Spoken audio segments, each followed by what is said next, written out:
The playing cards spun lazily in midair, caught in the slow dance of zero gravity. Penny reached out and snagged the Queen of Hearts, smirking at her siblings. Judy floated cross-legged across from her, arms folded, already suspecting a bluff. Will clutched his cards too tightly, trying to hide that he barely understood the game.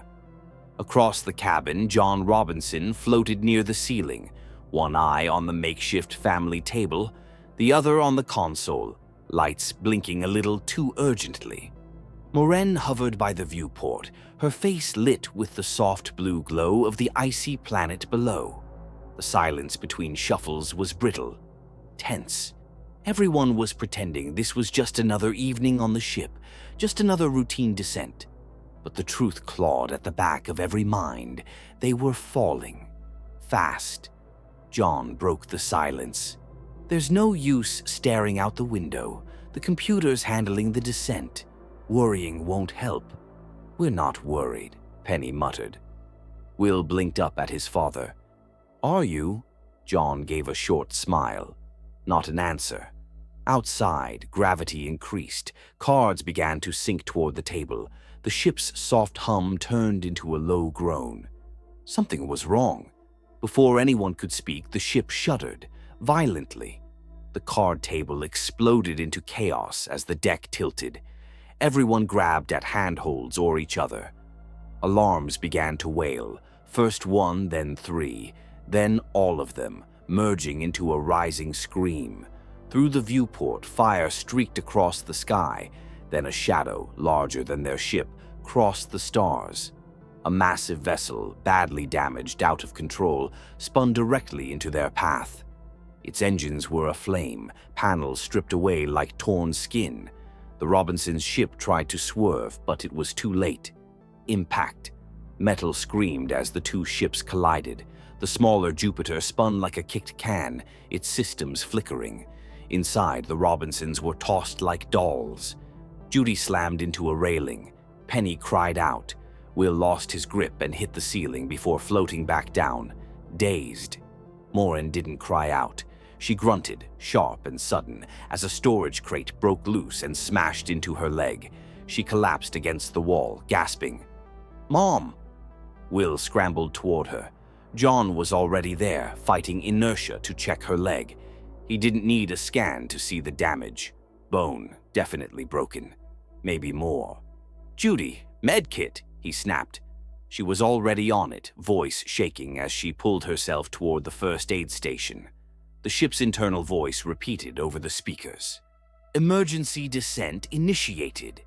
Atmospheric entry in progress. Through the shattered forward panel, they could see it now. A pale, frozen planet with an endless field of blue-white ice. They weren't slowing down. Everyone to crash seats, John yelled. There are no seats left, Judy replied, still strapping a splint to her mother's leg. Hold on to anything. A second impact rocked the ship, another debris strike from the burning vessel above. The hull groaned again, and then suddenly the noise faded. There was only the sound of wind. A high, howling scream from outside. The ship slammed into the glacier. They were thrown again. Ice and snow erupted over the viewport. Every system went dark. Lights, engines, gravity. For a breathless second, there was nothing. Then the emergency lights kicked on. A dim red glow lit the twisted cabin. Moraine was unconscious. Her breath fogged the glass inside her helmet. Penny was crying now, quietly, trying to hide it. Judy had a long cut on her temple, bleeding slowly in 0G. Will stared at the hatch. It was sealed shut, but something was already wrong. A fine dusting of ice was forming around its edges. John crawled to it. He pulled the manual release lever. Nothing. He tried again, bracing with his full weight. The hatch cracked, just enough for a single person to slide through. Cold air roared in. Not just cold, frozen solid. The kind of cold that didn't just bite, it killed. I'll go, Will said quietly, already moving. No, John snapped. I go first. But Will was faster. He ducked past his father and wedged himself through the narrow gap before John could stop him. "Will!" But he was gone. Outside, Will fell into knee-deep snow. His breath caught in his throat. The air was thin, but breathable. He looked up, eyes wide. Snow-covered mountains stretched for miles. The sky was lavender, the clouds thin and fast-moving. Behind him, the Jupiter ship leaned precariously against a block of ice, cracks spreading beneath it. He turned in time to see another ship streak across the sky, then another. Dozens of them, all falling, all burning. The ground rumbled again. The ice beneath the Jupiter cracked. John got the rest of the family moving. Judy supported Penny, and John carried Moraine, still out cold. They found an auxiliary exit and forced it open, dragging themselves onto the frozen surface just as the glacier beneath the ship gave way completely. With a final groan, their Jupiter disappeared into the dark water below. It was over in seconds. The Robinsons stared at the hole in the ice. Their ship gone. Their supplies gone. Only the family remained huddled together, their breath clouding the air in soft white plumes. They were alive, but they were stranded, somewhere they couldn't name, somewhere no map had ever shown. And something told them they weren't alone, not out here, not anymore. Moraine's screams echoed across the ice, swallowed almost instantly by the wind. Judy pressed the splint tighter against her mother's swollen leg, the jagged bone threatening to puncture the skin. Moraine was pale, sweating inside her helmet. Her breath fogged the visor.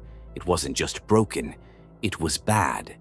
Penny hovered nearby, arms stiff at her sides, unsure what to do with her hands, her fear barely held together by Judy's calm. John knelt beside them, his own suit scuffed, and in the corner of his eye he noticed something odd. A thin slice across the chest of his suit. Not deep, but torn. He pressed his glove over it and waited. No hissing, no alarm from the suit's sensors. He was breathing just fine. "Moraine," he said, "I've got a tear. I should be dead." She opened her eyes, squinting at him through the pain. "So the air's breathable." John didn't respond, but she was already fumbling with the latch of her helmet. Judy grabbed her arm. "Mom, don't!" Moraine ignored her and twisted the release. A hiss and the helmet came off. She inhaled slowly. Cold, yes, but her lungs didn't burn. Her chest didn't tighten. She was still breathing. "It's safe," she said. Judy looked at her father, waiting. He nodded. One by one, they removed their helmets. Their faces were flushed from the cold, but alive. It was the first real win since the crash. Penny stood and reached into her belt.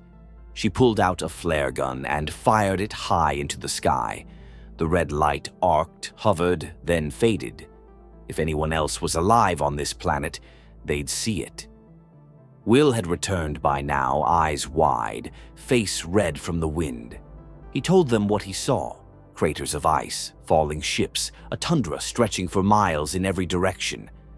"It looks like a halfway point," he said, "between Earth and the colony." Moraine winced as Judy shifted her leg. "Don't call Earth home. It's not home anymore." John glanced out at the glacier, jaw tight. This planet, why wasn't it on any map? "No clue," Moraine said. "It shouldn't exist." But the bigger problem loomed just beneath their feet. The ship. It had sunk into freezing water, taking every power cell, suit recharger, and survival pack with it. If the temperature dropped much further, they wouldn't survive the night. John crouched by the edge of the hole, watching the black water ripple. Ice was already starting to crust over it. "How long?" he asked. Moraine didn't answer. "Tell me, Moraine." She looked away from the kids and said, "We have 6 hours. Maybe less. The planet's sun will set. After that, temperatures drop to -60. The water will freeze. So will the power core. So will we." Judy looked down at her mother's leg. We can't move her fast enough to find shelter." "Then leave me," Morin whispered. "You have to survive." "No one's leaving anyone," John said. "We just need the power cells." "They're underwater," Judy reminded him. John stood. "Then we go get them." He laid out the plan. The closest entry point was the half-jammed hatch. No one else could fit, except Will. "No," Morin snapped. "My calculations could be off. The water might freeze sooner. It's not safe." John looked at Will. "You think you can do it?" Will hesitated, then nodded. But before John could even check Will's suit integrity, Judy unstrapped her pack. "I'll go." "No, you're not. You can't stop me," she said. "I know the layout better than anyone." She moved fast, reached the alternate access point, farther but wider, strapped herself to a tether, took one last breath, and dove in. Inside, the wreck was silent. Water sloshed between floating debris. Judy swam deeper, light flashing from her helmet lamp. She found the power core just where it should have been, half lodged in a twisted panel. She grabbed it. Then the water around her shifted. It was getting heavier, slower, freezing. Judy kicked hard, but the current felt like molasses. She unclipped the power cell, dropped it. It sank into the dark, lost. But she needed to move, fast. She broke upward toward the surface as the freezing began to spread like frost over glass. Her suit's heaters strained. The ice curled around her like a fist. She screamed into her helmet, then stopped as everything went still. Above, on the surface, Morin slumped to one side. Her lips were blue. Judy was gone. The others stared at the water in silence. "She's alive," Penny said, but her voice was small. John didn't wait. "There's magnesium in the mountains," he told Will. "It burns hot, even in ice. We can use it to melt the lake and free her." Morin opened her eyes, barely. "You'll never get back in time." John ignored her and pulled Will aside. "You up for this?" Will nodded, but his eyes said something else. Guilt. They hiked together, deeper into the ice shelf. The wind screamed through the ridges. Snow whipped against their visors. John tried to talk, to reach Will. He talked about home, about the model spaceship Will and Judy used to build, about the things he missed because of deployment. He was trying, but not enough. Will finally broke. "If I'd gone instead of her, she wouldn't be down there." John stopped. "This isn't your fault." Will stared at the ground. "I don't feel like I belong here. I'm not like the rest of you." Before John could respond, the ice below them cracked. Will fell through. He landed hard in an underground tunnel, smooth walls, ice blue, stretching endlessly. At the far end, light. At the crash site, Morin winced. "My leg. Feels wrong." Judy's voice came faintly over the comms. "It's compartment syndrome. Blood's trapped. If we don't release the pressure..." She didn't finish. Penny paled. "You want me to cut it open?" Judy guided her, calm, focused. Penny's hands trembled. She pressed the scalpel to her mother's leg and whispered, "It's just steak. It's just steak." Then cut. Morin didn't scream, but she bit down hard enough to crack a molar. In the tunnel, Will climbed toward the light and emerged into something unbelievable. A green forest stretching into the horizon, steam rising off ice-crusted trees. He gasped, radioed John. "I'm out. I'm okay." "Sit tight," John told him. "We need you. Judy doesn't have long." Will froze. In the clearing, tiny embers floated upward. He followed them. What he found wasn't human. A wrecked ship, metal, not from Earth, and beside it, a strange robotic figure. It stood silently, smoking from a damaged core. When it moved, Will ran, heart pounding.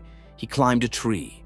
The robot followed, then stopped, its other half impaled on a nearby branch. stuck. Will watched it. It watched him and didn't move. Back on the ice, John poured the magnesium into the water. The fire roared to life, blue-white and furious. The lake began to hiss. Steam rose. The ice cracked. Judy's hand surfaced. They reached for her, but time was slipping. A storm rolled in. Snow turned to sleet. The temperature dropped. The water began to freeze again. She was alive, but fading. Will looked down at the robot, still stuck, still silent. He reached down, freed it. The pieces clicked together. The robot stood, glowed, then it ran, straight toward the storm, straight toward the Robinsons. It didn't stop. When it reached the ice, it saw Judy beneath. It looked at Will. "Danger, Will Robinson," it said. Then it raised its arm and melted the lake, pulled her free. The family collapsed around her, shaking, exhausted, speechless. The robot stood silently, watching, and when night fell, it lit a fire that burned through the snow. They didn't freeze, they didn't die, because something else was watching now, and it wasn't human. Dawn broke with violet light scattered across the ice, cutting through the remnants of the storm. It cast long shadows over the shattered glacier where the Robinsons had spent the night huddled close, half awake, half frozen, completely changed. Judy stirred first. Her casted leg shifted slightly, and the pain was real. That was the first sign she was alive. The second was the quiet mechanical hum nearby. The robot stood watch, motionless, glowing faintly in the snow. Its warmth had kept them alive. Its fire had spared her life. Will sat closest to it, his back against its leg, staring at nothing. He hadn't slept. Not really. Not since he'd seen the memories. Its memories. Images burned into his mind, the chaos aboard the Resolute, the screams, the blood. The robot had killed. He'd seen it. But it had also saved. Him, Judy, all of them. He hadn't told the others. Not yet. Inside the half-salvaged Jupiter, Morn watched her son from the viewport. The pain in her leg dulled behind a haze of meds, but something else gnawed at her. Wonder, fear, 1,000 questions without answers. She looked down at the medical scanner. Judy's vitals were stable, but her eyes were different, slower to blink. She was holding something in, something heavy. "You're not okay," Morin said gently. Judy didn't deny it. Outside, John worked in silence beside Penny, reinforcing the remaining structure of the ship with panels they'd scavenged from the ice. Their movements were precise, practiced, but stiff, the kind of rhythm people fall into when there's more on their minds than they're saying. John finally broke the silence. "He listens to Will." Penny glanced at the robot. "He saved us," she said. John didn't answer right away. He also killed dozens of people on the Resolute, maybe hundreds. "He's different now." "You sure?" She looked at her father. "Are you?" He didn't respond. In the distance, an explosion cracked across the landscape. A pillar of smoke rose over the horizon. Penny stood instantly. "That's not far." Morin confirmed it. Roughly 15 kilometers. A Jupiter-class ship from the heat signature. John made the call. They'd investigate. It could be survivors. It could be supplies. It could be answers. He wouldn't let the robot out of his sight. And where the robot went, Will went too. Morin, still limping, stayed behind with Judy and Penny. Their task, get the ship fully operational again. Time wasn't a luxury anymore. As they traveled, John kept glancing at Will. The boy looked older now, heavier in the eyes. There was something unspoken between them, something that had shifted since the ice, since the forest. Will didn't seem to want his father's comfort anymore, and John wasn't sure he knew how to offer it. They reached the crash site just before the storm front hit. Another Jupiter, ruined, no survivors. But nearby, hidden beneath the snow and rock, they found something else. A second alien vessel. Morin, when they radioed her, insisted they investigate. If we understand what brought us here, maybe we can find a way back. John disagreed, strongly, but Morin didn't wait for his permission. She hobbled into the ship with tools strapped across her side and resolve in her eyes. Penny stayed behind, watching the radar as the storm grew. Will stayed outside, tossing a ball between him and the robot. A silent game of catch in the shadow of a crashed world. The ball rolled beneath a jagged panel. The robot reached for it, and the moment its fingers brushed the ship, everything changed. The lights inside the vessel surged on, and so did something else. Will froze. His fingers brushed the same panel, and in that instant, he was pulled back into the robot's memory. A river of blood, fire, metal. The screams of families, the chaos of the Resolute. And through it all, the robot, silent and brutal. Will jerked his hand back, stumbling away. The robot looked at him. "Danger, Will Robinson," it said. But this time it wasn't a warning. It was remorse. The ship powered down. The glow faded. Morin and John returned, breathless, having seen something else inside, star charts, coordinates, and a map of the galaxy that zoomed out so far it left John speechless. They weren't in the Milky Way. They weren't even close. Back at camp, Penny saw the storm swell. She tried radioing her parents. Nothing. She grabbed the chariot and drove straight into the storm, ignoring Judy's protests. Judy, frozen in place, tried to calm herself. The flashbacks came in waves, the ice, the silence, the cold pressing in like death. But she stood, she moved, she followed. In the storm's eye, everything converged. Dawn and Zachary had found another survivor, an unconscious woman. Dawn carried her on his back, staggering through the wind. He lit a flare, just one. Penny saw the light and changed course, found them. But when they reached the others, it was Zachary who stepped out of the shadows. She lied, said she was alone, said there were no others. Dawn was nowhere in sight. Will saw her eyes flick to the robot and widen. Recognition. Fear. John narrowed his gaze. "You've seen it before." "I've seen what it did." "But he saved us," Will said. Zachary didn't argue, but she didn't believe it either. That night they gathered inside the repair Jupiter. The robot sat near the entrance, silent, humming faintly. Judy ran diagnostics on the power systems. Penny sorted supplies. Morin stared at the star map etched into her tablet. John watched his family. Alive, yes, but changed. They had left Earth running from a dying planet. They'd escaped fire, ice, even war. But now they were somewhere no human had ever been, beyond every known chart, beyond every safe line drawn in a pilot's training manual. Will sat beside the robot and whispered, "Why did you help me?" The robot didn't answer. He placed his hand on its arm. It placed its hand over his. "I trust you," Will said. Then, quieter, "Please don't make me regret it." Outside, the storm began to clear. A sky full of strange stars blinked into view, unfamiliar constellations in a deep, violet void. They were out of the Milky Way. They were alone. But they were together, and that would have to be enough. For now.